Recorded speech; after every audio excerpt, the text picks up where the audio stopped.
Did you know that your best performances start with the story that you tell yourself? So Ben, what does this mean, the story you tell yourself? What are we talking about here? Yeah, what you're telling yourself matters when you're out there. So we have productive self-talk and we have destructive self-talk. So a lot of times if you look at these things that are up on the board from a destructive self-talk standpoint, how many of those things are you actually telling yourself when you're out there? So if you happen to be one of those players that you're using words like I can't, don't, yeah, but I suck, unfortunately there's a part of your brain, it's called your cerebellum.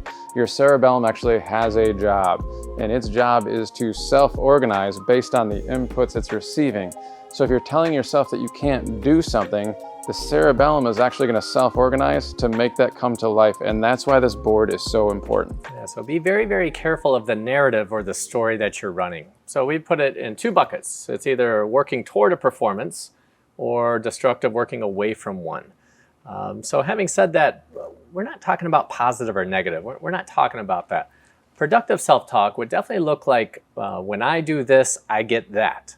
So when I quiet my mind, I swing more freely, would be an example. When I work out, I feel more strong and stable.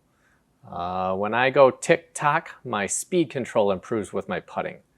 Something like that, you know what I'm saying? Yeah, and I think it can work the other way too. So a lot of what Chad is talking about is just making sure that you're staying objective with your feedback, right? So it's even if you're trying something with your swing, right? I'm going to try to keep my right elbow tucked into my side. I keep hitting the hosel. Yeah, not good. But notice it's not destroying yourself when you're out there. It's just I committed to doing this with my elbow and it hits the hosel when I do that. Next. As opposed to telling yourself some of these things. Right. Man, I'm trying to keep my right elbow tucked. I suck. I just can't do it.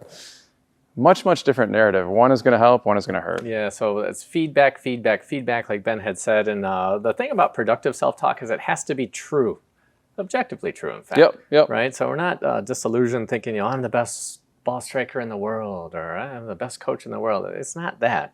It's when I do something, here's the outcome or here's the result. Mm-hmm. And then learning to associate those behaviors with these desired results. Yeah?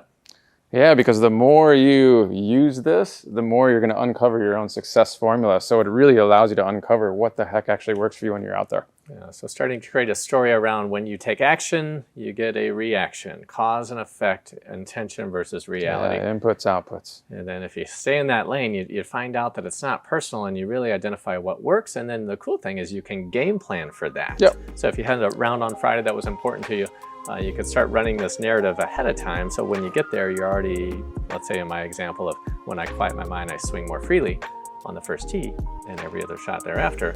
I want to really focus on quieting my mind so I can swing more freely. So productive self-talk versus destructive. We hope this distinction helps you.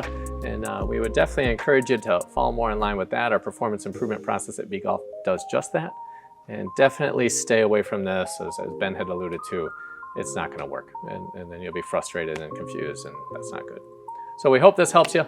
If you have any questions, drop it in the comments below, and we'll look forward to seeing you soon.